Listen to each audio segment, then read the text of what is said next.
Could you imagine waking up after committing your own suicide? Confused, you were on the verge of tears, and you woke up in a house you didn't know. And strangely enough, you were in a body that you didn't know. Yet, I knew enough to remember that I put the gun in my mouth. I pulled the trigger. I had known enough to tell that the woman walking in to check on me was my mother, and I wasn't who I used to be.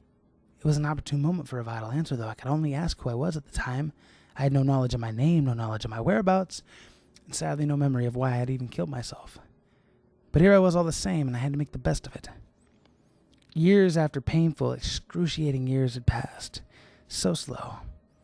Until finally I'd reached an age where I could go out and be out on my own. I'd even found a woman that I could call my love. The town loved her. I loved her. She always, she had that smile. It could light the darkest days. But one night that smile was taken away. We were driving on the back roads, and she was her happy self as usual, and I myself had a couple drinks. I was feeling pretty perked, pretty good. I kept glancing over, smiling, and she'd smile back, but the last time I looked at her, she wasn't looking at me, but dead ahead, screaming. I looked forward, and I saw this big truck swerving in front of us, and my instincts quickly kicked in. I yanked the steering wheel, trying to dodge the hit, but by simple fault of my own, I found us flying off the bridge. We were now on a free fall, and since that day, since she died, I had been left on the verge of madness. Somehow I'd become able to see the dead spirits. I could hear them, sometimes even touch them. But through the years, my deep and strange journey through this new underworld, I was never able to find her. Leslie, where had she gone?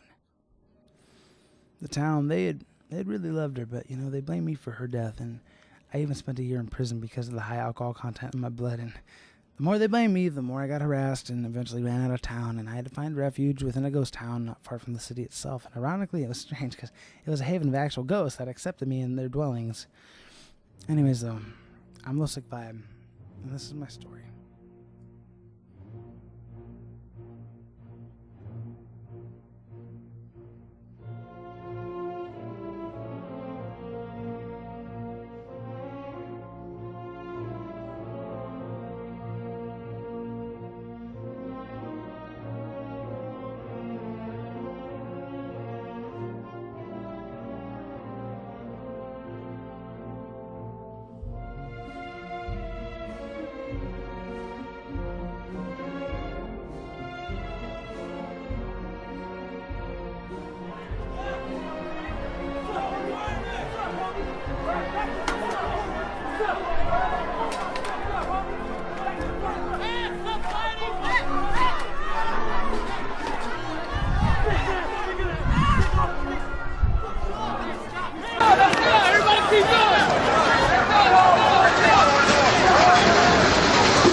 It's brutality, some would say evil.